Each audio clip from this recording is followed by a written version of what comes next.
Welcome everybody back to the Crimson 15 podcast. I'm your host, Crimson Sin. And 15 PCA. And here's a review episode for Choose Your Pain, Star Trek Discovery. Yep. I felt, again, this isn't like just like the last episode where it wasn't horrific, but it wasn't really good either. It was just another kind of meh episode. Best part is Klingons are somewhat put to a minimum in this episode, and that's as the other one. And the only Klingons who talk speak English. So it helps. Thank goodness, because it was just so boring. When the whole Klingon stuff is so boring in the show, which shouldn't be. It actually should be exciting. Yeah, Klingons always been exciting. I know, like I said, this show managed to make Klingons boring. So, to start the episode off, we get the Admiral lady we've seen from the last episode talking with Captain Lorca, and she's like, okay, we need to get this spore thingy on every ship, and we need to find out how to find more of these creatures. I forget what they call them, but they're basically water bears is what they are. And she's like, well, we got to figure this out. So they gave all the schematics to the rest of Starfleet. They're building the units, but they don't have that key component, that creature. Yeah, that is the main navigational thing that runs the spore drive, yeah. And I just don't like how friendly the captain is with the Admiral. Afterwards, he's almost like, even during the meeting, they had like a meeting where they're like, he's like almost like irritated with her, like openly irritated with her. She's with an Admiral. You're with an Admiral. Stop acting like, I don't know, like you're having a beer with your buddy. Like why is it's so relaxed. It doesn't make any sense. Yeah, he's so lax with everyone. I don't like his captaining style. I'm guessing, because this has been after a while, because they're talking about how many jumps they were doing and how many battles they were winning, because that's what Lorca's irritated with. He's like, I want to be out there fighting battles. Yeah. The Admiral's like, I think the Klingons know that this ship is special. You're being targeted. We cannot lose you. Yeah. So the Admiral's right. The Admiral's like, we can't keep sending out our secret weapon out there. And Lorca's irritated with that idea because he wants to be out there, bang, bang, shoot him up. I'm assuming this was on a starbase. I don't know if I missed that. I think I saw it was a starbase. Yeah. So they're sending him back by a shuttlecraft, and it gets captured by a Klingon vessel. And so this, well, she just explained. Wouldn't it make more sense to have him on another starship to get to a starship if they didn't use Discovery? Why use a shuttlecraft? Which, by the way, if I remember in Kirk's time, they didn't have warp drive. So how far away was the Discovery? Why wasn't Discovery near? Yeah. I know. Wherever starbase they went to, why would they drop off the captain? If he's so important in this spore drive, so important, and just go somewhere else. And it just doesn't make any sense. Because they didn't explain that. It just happened. He's on a special shuttlecraft. Like, okay, we accept. And they get captured. Yeah. And another stupid, again, there's a lot of little mini stupid things. So the shuttle gets captured, and then they grab their weapons because they're going to be boarded. Then a Klingon falls down. What was he, on top of the shuttlecraft and he jumped down? No, it looked like they were going through the back part, not the top part. I don't know. Like, it's supposed to, like, cinematic. And literally, Crimson was saying this, and I have to agree. You thought, is this a simulation at first? We didn't think this was really happening? Yeah, like, why in the world would they send this important captain all by himself, and he's able to get picked up when he no had, like, warp an drive, escort? Servercraft, nothing. Yeah, exactly. a huge escort. Yeah. Something. It's just ridiculous. He never even... I don't know if they didn't explain. It's just another stupid thing. So he gets captured, and he wakes up, and he's in, like, he doesn't know what's going on. He's like, where am I? And then we get to meet Mudd, who was in the original. Yeah, in the original series, he acted like Mudd when you first see him. Yeah, I will give you that. He's being kind of poetic and weird, but that kind of silliness, almost awkwardness, doesn't fit this Trek universe right now. It's such a dark and dreary and just loathsome world. This Harry Mudd, who's like making funny quips and stuff, doesn't really fit. It just felt so off-putting. It did. He's like almost Shakespearean in the way that he talks, like his little like anecdotes. It was very kind of colorful, theatrical, yeah. So he like tells his tale about how like he fell in love with a girl and he like borrowed a bunch of money and he bought her a moon, but he fell back in payment, so like he got sold. I don't believe that for a minute. Mudd is a friggin' liar, and so I'm pretty sure he just made that up. Yeah. And there's another guy like laying in there. He's wearing his Starfleet uniform, but he's all like all messed up. And then you get the first sense of like this is like a tortured ship. Yeah. They come in, and then you hear the Klingons say, "Choose your pain." I thought you had to choose your way you get beat up. No, you get to choose. But you get to choose somebody else. You can either choose yourself or choose one of your cellmates. Yeah. So he chooses the guy who's already passed out on the ground. He gets his freaking butt kicked. And then Captain Lorca's looking at Mudd like, what kind of piece of garbage? Yeah. You chose the pain to go on a guy who was already in pain. And then when Crimson saying torture ship is literally that's what it is. You're hearing screams like constantly, and that's off-putting. I don't like that. Yeah, that's it's very depressing and Klingons were never like that. I mean, they did their things, but you never heard that. I mean, that's too much. So we go back to Discovery, and then they learn that Lorca's been kidnapped, and the Admiral basically is telling, I forget his name, but the alien guy who was the third officer on the original Shinjo. Yeah. So he's captain now. And she's like, you have to get back Lorca. That's like your top priority. So he's doing captaining things. He's trying, okay, we have to figure out where this thing is, and we need to make multiple jumps with the spore drive thing. And then you have Michael's like this. Every time we jump, it's killing this creature. And it just seems to me that no one. I don't know if they're not talking to each other or not giving each other reports, but he's like, "Oh, do you have proof that it is?" I don't know. Maybe when it's flipping screaming and it's alive, it is sentient. You can't say it's not. Yeah, it's like every time they use the jump, it's literally screaming and it's bleeding every time. Oh, maybe it's getting hurt. If this discovery had the mindset of Voyager. When Voyager found the Equinox and they were using those aliens to get to the Earth, Janeway had no problem using that warp drive then to get there, because that's how they think on this. And then, like, apparently. the doctor guy, I think early in the episode, she's, like, giving him, telling, like, this thing's killing the thing, and he's, like, using, he's scanning. He's like, well, it is feeling pain and stuff. So even the black doctor guy is kind of on Michael's side. Which, in that conversation, at least they kind of weren't condescending to each other. At least it kind of felt like a regular Star Trek, a regular conversation where no one's putting each other down and trying to make everyone else feel stupid. Then they do this whole thing. She goes to the captain, yeah. Yeah, she goes in the acting captain. He just, what he said and did made sense. The way he went about doing it just made him look like a jerk except when he's talking about, oh yeah, well, we don't know if it's sentient. Yeah, you do. Just talk to your medical officer. Who just tell you. Do you have proof that it's in pain when it's screaming out? Yeah, it's not screaming for joy. You can kind of figure that out. It's like some kind of energy force you're using, and that's just energy. No, this is a like a creature. It's a thing. Yeah. So that whole concept didn't make any sense, because wouldn't she be giving the captain constant reports about its physical state and everything? It's like they deliver all information verbally. Yeah. Like nobody gives you like a dossier at the end of the day so you can look at, oh, this is the stuff that, it's just weird. No, the advance of ship is acts kind of, some of the protocols are so dumb and done such a halfway way, it makes no sense. And he's like, okay, we have to get this thing ready for jump. She's like, no, it's gonna kill it. And he's like, well, we're looking for the captain, we have to do it. But he just goes about saying it in the meanest way. He could have, honestly, this is what I would have said. I understand your concerns. The captain's missing, we have to find him. After we find the captain, I'll give you every resource you need to help this creature, but our captain is lost and we have to get him. That's how you say it. That's how you say it. Instead of like, what you said, don't care, do what I say. And it's just like, you're just being a freaking jerk. Why? There's no need to be a jerk. And then for him, he's such a jerk, he's such a wimp, too. Yeah, at the same time. It's like so weird. Like, no, that's not common.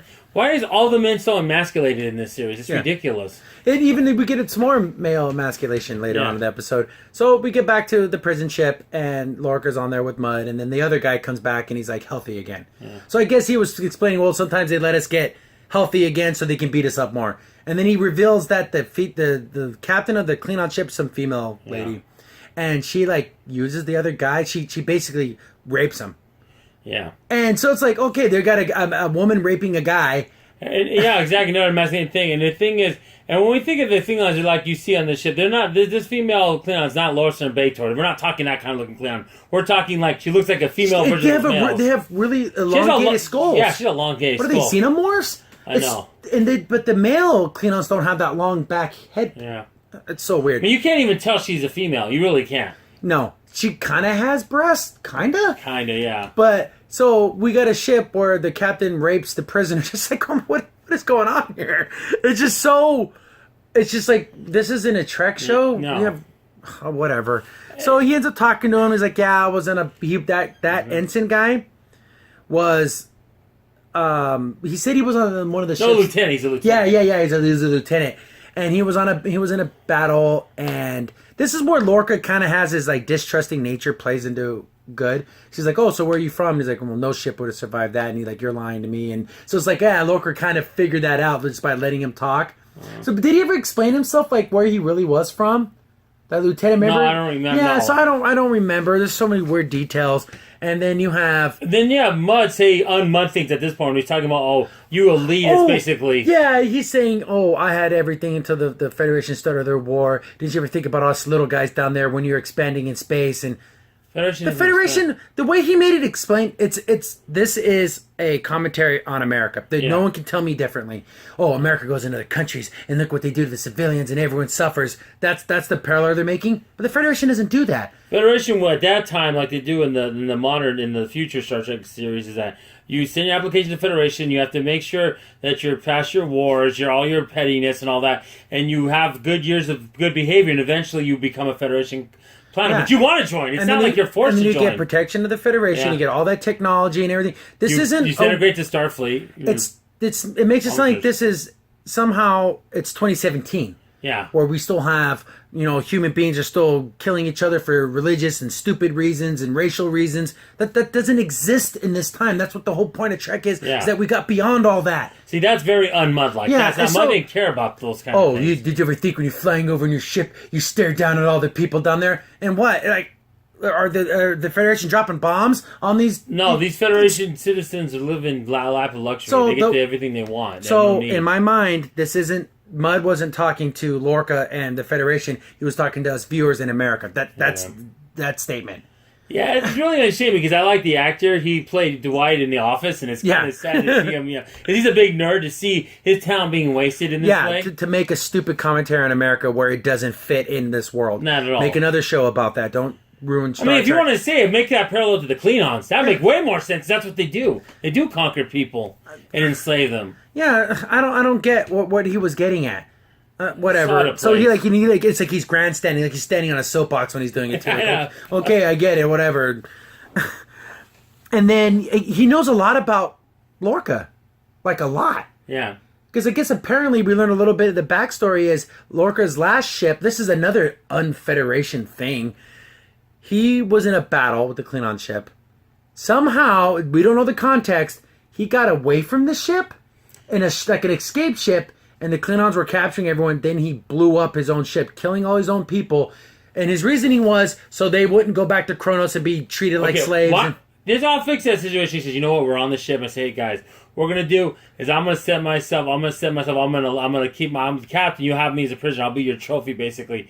And then as they're about to do that, everyone else tries to escape. But if that isn't working, they stop you, blow up the ship. I know we all die, but at least that way they won't take our technology. That's how you say that conversation. I killed them all. How would Mudd know that? Yeah. I mean, the news service probably would give you details, the Starfleet news service, but... It's super weird. I wouldn't be that detailed, I don't think. And so, the context... Was there explosions? Everyone was escaping, and the captain got into a space. He had no other choice. And there's no other choice. But how did he escape, though? Or did he go, "Hey guys, I gotta go check something out," and he gets an escape button? That may escape button. And he just takes off. And after that, he gets another ship, especially an experimental ship after this. You'd want someone with the highest integrity to get this kind of ship. It's so weird. And another thing, too, we didn't mention, but early on, she said, I guess it was ordered, the order he got, he could do any means necessary to win the war, or to do what he has to do. Yeah, because the Admiral was complaining about Michael Burnham. Yeah, Michael Burnham. He goes, it was 132. Why couldn't it be 31 so it could be Section 31? That made it so leave much a better. couple more hints that it was a Section 31 off. Then I would have been okay, a little better with it. So I'm thinking all those fan theories about it being Section 31 are out the window. Yeah. Because that Admiral says we're giving this technology to all our ships. So this isn't a secret, Section 31 type thing. Another thing, he did something with his eyes to make it like that, but he can just get surgery to get rid of it. Well, then get the surgery then. How stupid. He has extreme eye drops. Where it's like a needle goes into his eye, like, ah! Yeah, exactly. It's pretty rough. Yeah, I've had eye surgery personally, and I had to take eye drops and stuff. I would never shove a needle in my eye. Yeah, it's like a little tentacle thing grabbing. Oh, yeah, your eyeball will keep it open. That's great. It's just like, you rather do that than have surgery. Whatever. Yeah. But also another thing, too, because I guess he's, of course, our new captain, he's scared of Michael, because that's just how men are. I'm so afraid. He goes, I want to look at previous captain now. This is one really cool thing. He goes, what are the highest decorated captains? Jonathan Archer was on there. Archer was on there. Pike was on there. I think, who else was on there? Decker. Decker, which I know Decker. I remember him. See, that's something that made Trek fans smile. Because like, oh yeah, look at that. That's kind of cool. We got Archer on there. But those captains wouldn't exist in this world. Like, they wouldn't... Because he said, I want to make sure I measure up to him. So the computer scan my decisions, and do I measure up to them? So and the computer's being kind of condescending. The computer's like, why do you want to do this? I would have hit the button. It kind of reminded me of the scene in Willy Wonka where the computer didn't want to give the answer to the guy. It's like, the computer, just do what I freaking tell you. I'm reporting to the computer what he can do with those Wonka bars. I can tell this computer exactly what it can do with the Lifetime Surprise Chocolate. That was funny. So the computer is designed to question the captain, especially with something that's innocent.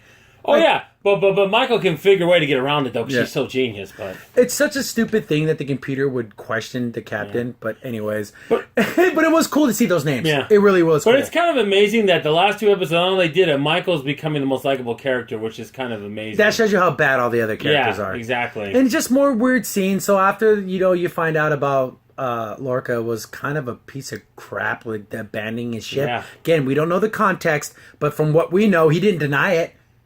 No. So it's like, I guess it's true. You got to fill that in more. Yeah, I want to know more. There's got to be a reason he didn't just abandon them like mid-battles. He see you later. I can't get captured. I'm too important, boys. Bye. He's a captain. He would never do that. Oh, my goodness. So we get back to the Discovery, and they're trying to figure out exactly how to use the spore drive, and acting captain alien guy just doesn't care. He honestly doesn't give a flying crap. And Mike says you can't do this. About what the head science guy is saying. He doesn't care about what Michael Burnham is saying. He doesn't care about what the doctor is saying. He just literally disregards everything what they're saying. You need to... It's not, again, when you talk to people, it's not necessarily what you're saying, is how you say it. What he was saying was true, and how he went about saying it was just the meanest, awfulest kind of way you can say it. No, we got to find our captain. I'm sorry, we have to use it one more time, but maybe after we can use any solutions you come up with. Yeah. And then it comes a scene where they come in bouncing off data. Well, it's a good science scene. And then the lady that's special... she, again, drops an F-bomb in a Trek show. Yep. And then, this is effing cool, or something. So the others in the medical office, and then the engineers to the show. Yeah, it's true, it is effing cool. And a Star Trek show. And then Gene Roddenberry rolls in his grave twice in a row. They were never cussed. That would never Not like that. No, they wouldn't.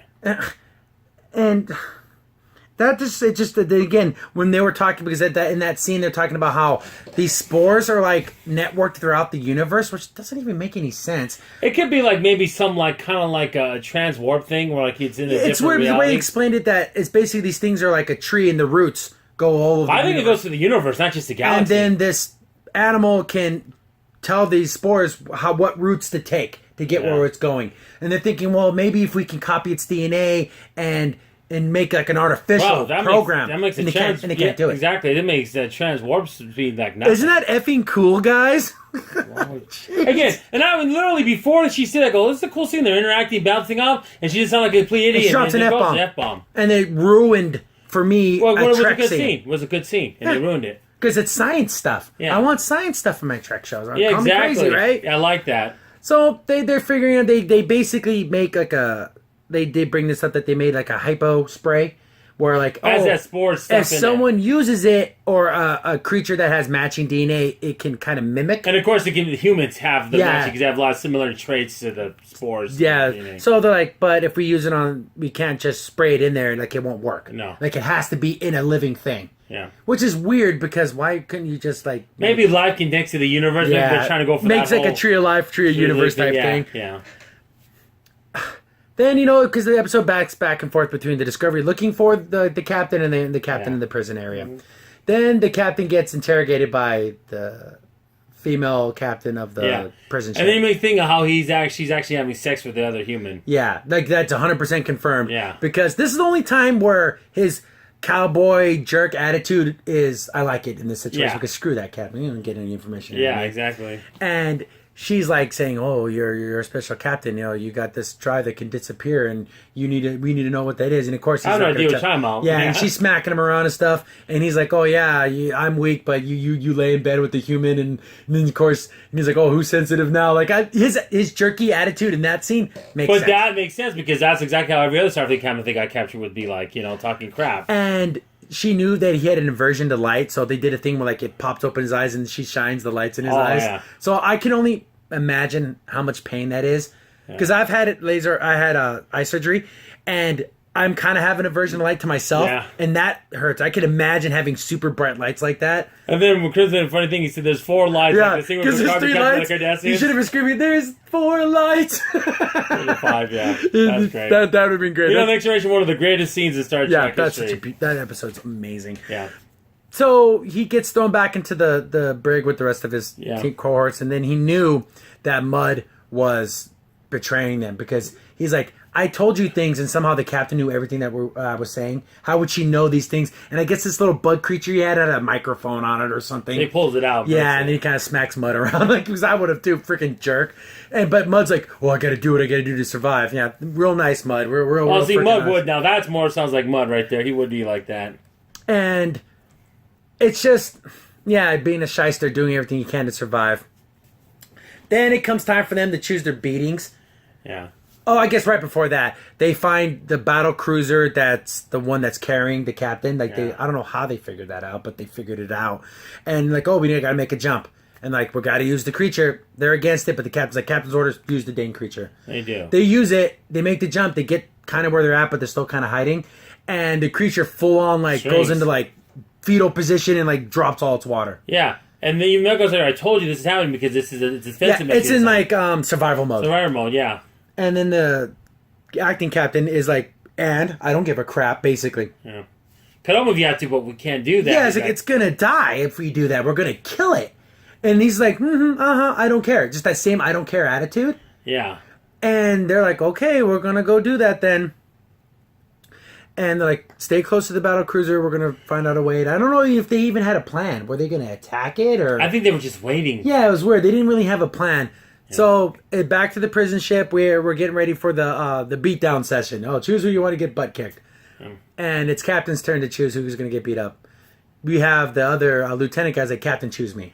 Yeah. It's like, oh, wow, he's choosing his own beating? And then Lieutenant says, we're going to choose you, Mudd, before that. But then he tells him the whole thing about how Captain Lorca abandoned his crew or whatever. And then, he gets smacked around a bit, and then it was like a ploy to fight back, and then they take the gun. Yeah, the Lieutenant Captain already talked about that. And this is one thing I think is complete, I'm calling utter BS. They're fighting these Klingons, and then they snap their necks. There's no human alive that could snap a Klingon's neck.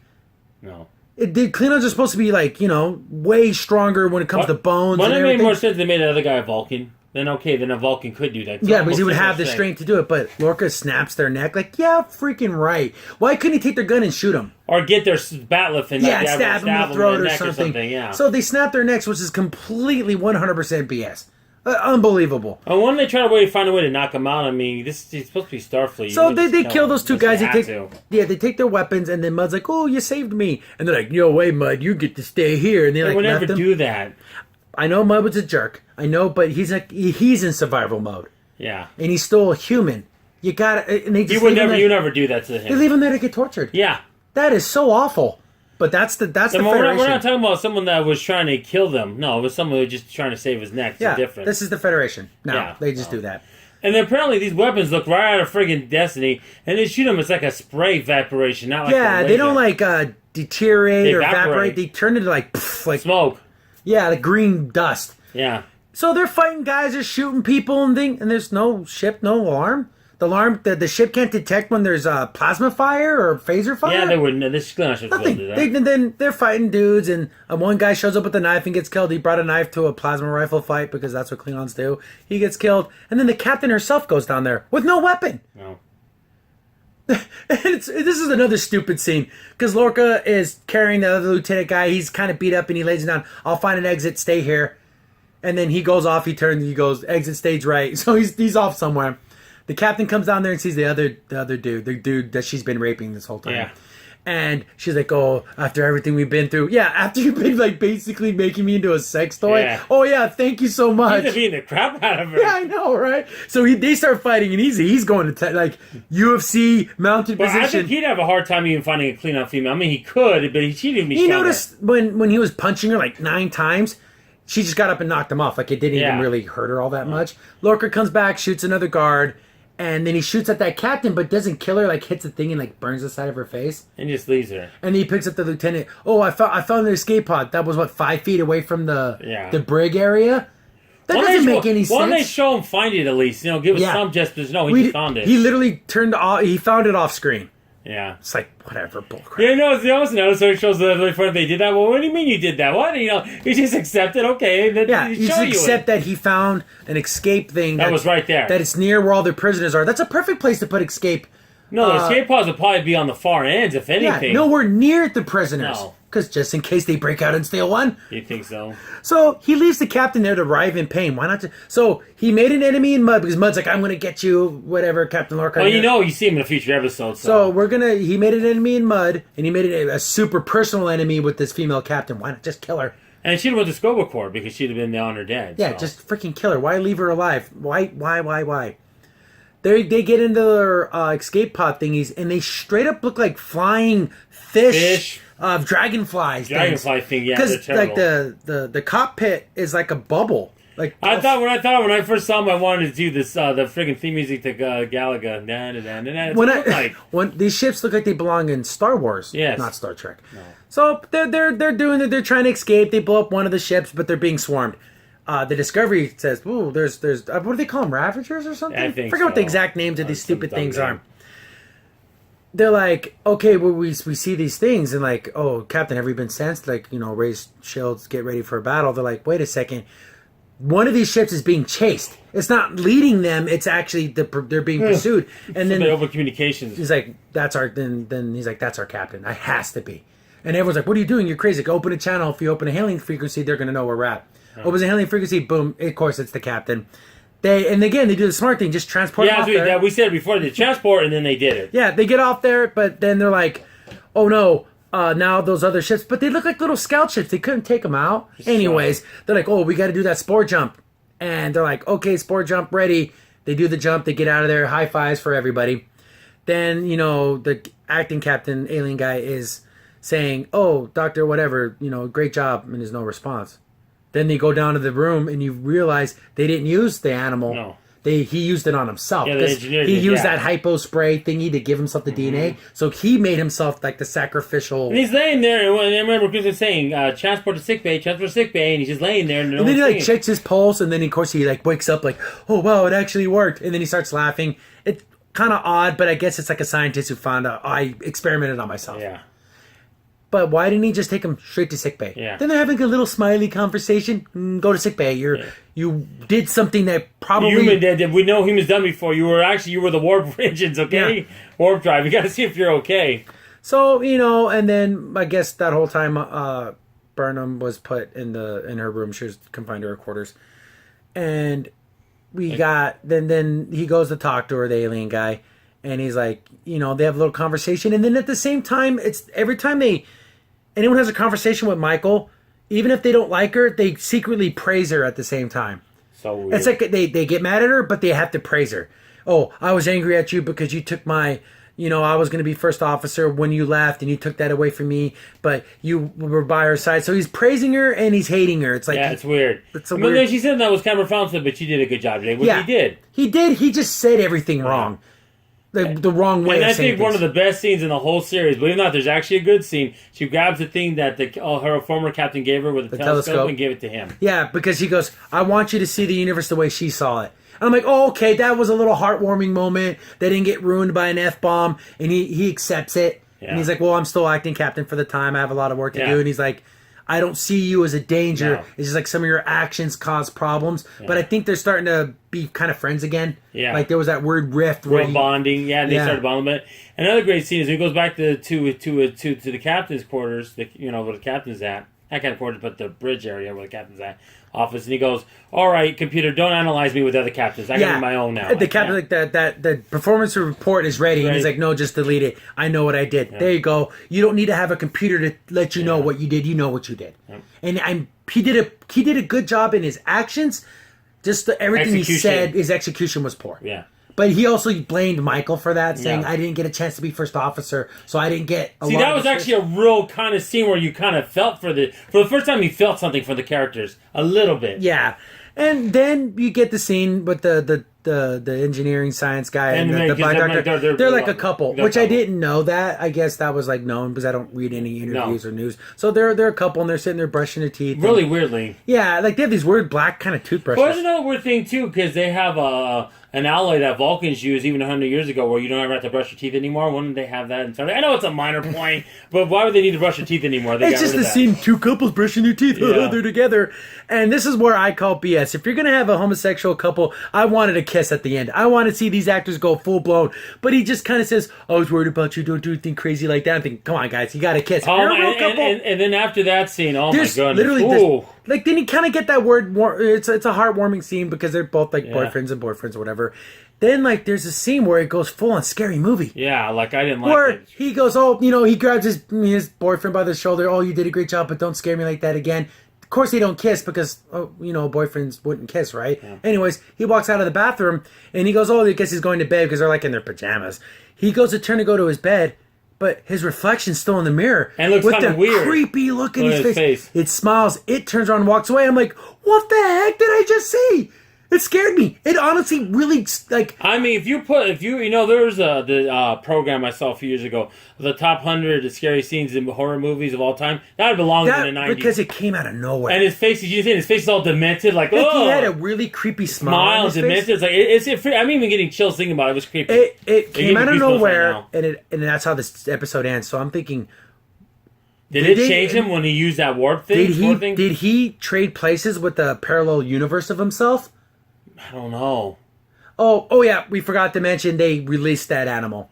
Oh yeah, which was a nice scene. Yeah, they gave the animal some of the spores and they threw it in outer space and then it jumped. You had 2-3 decent scenes at the end until that very last scene when you're like, oh, that's I creepy. can honestly say it kind of scared me and creeped me out. I don't want to ever see that scene again. It was just too creepy. It's super weird that it went full blown scary movie. I didn't expect it. That's what made it creepy. Well, did I accidentally start watching it? Or Event Horizon? I mean, what is this? Some creepy, scary scene of...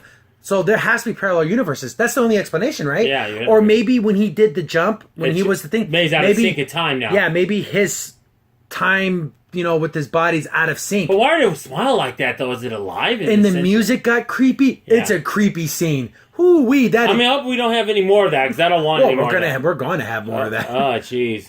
So, overall, this episode is just as good as the last one. Just an okay episode. Yeah, just okay. Again, I hate to say it, so far no good episodes. No episodes where I'm like, oh, this is so good. But this was another, like, okay. Yeah. If you can forget that it's Trek, then it's just a 6 or a 7. But it's about a 4.5. Yeah. It was cool that we got to see the captain names. That was a cool little throwback. Yeah. Oh, Archer, Decker, that's cool. And Pike. Mud acting like Mud, except for when he did his weird anti-America rant. And then I'm trying to think of the good things. Letting the animal go, I think was nice. The telescope thing was nice. When they let the animal go, because it's a living thing. The Federation wouldn't torture a living thing. That lady who was special needs, I know I have to remember her name. I forget her name. She's a cadet. I mean, why would she be on that ship? It just bothers me that she'd be on that ship. She puts the thick in Star Trek. Man, on this episode, you could tell. Yeah, it's like, I'm always like, did she gain weight? Because she looked bigger in this episode because I don't know if it's the way that her uniform fits, but in that scene in the cafeteria, she had big breasts in that scene. Yeah. And she kind of has a little bit of a belly, a little bit of a gut. And they show it from the side, like, were they purposely doing that? This girl is there not a fit pro in the Federation? Don't you have to be able to run a mile and a half under a certain time? Maybe she does one good thing so well they can forgive push-ups and sit-ups. Don't you have to meet a physical requirement? What's a cadet? I don't know. Maybe she secretly can do push-ups and sit-ups and pull-ups and stuff. I don't know if that's a requirement. I think it would have to be. I know, right? And she was a minimal in this episode, except for when she dropped the F-bombs. Which totally destroyed that scene. Totally destroyed it. Everything I hated. The F-bombs, the guy getting raped on the Klingon ship, the anti-America rant, the way the acting alien captain was kind of being a super jerk to everyone. Yeah, exactly. Saying it about the wrong way. I would say, wow, the fact they didn't have full-on security for a captain that was so valuable when he's on the transport ship. Wouldn't he be on a regular starship that had, I don't know, armaments of some kind? That made more sense. And then, then maybe if he was on a normal starship, all of a sudden 5 Klingon birds of prey jumped on him and they have overpowered. Then I can understand that happening. He was on transport. Why? Yeah, I want to be with one other guy. Yeah, just one dude and 2 guns. Okay. Was the Discovery going to meet them halfway? I don't know. They don't even explain it. They don't explain why he was all by himself. That's not a Star Trek thing. They'd explain that. And then the creepy, super scary ending. I don't like that. Why did it look demented? Like, was it in reverse? That's why it looked demented. Maybe it's a mirror. Yeah, I think that's the parallel. There's parallel universes, and maybe when he jumped, he switched places with the parallel universe version of himself. Ugh, I don't want. Maybe he's not a little less jerk. Maybe this is let's get creepy. At least that's the only time he gets creepy. I'm hoping. And if you're gonna have a gay couple, they dated again. If you saw the scene, they're brushing their teeth together. They almost look like bunkmates. Yeah. They didn't seem like boyfriends. But that's what they are. Or lovers or husband. Like, I don't know if they're married or not. Yeah. But they didn't seem like a real couple. They seemed like 2 bunkmates. Yeah.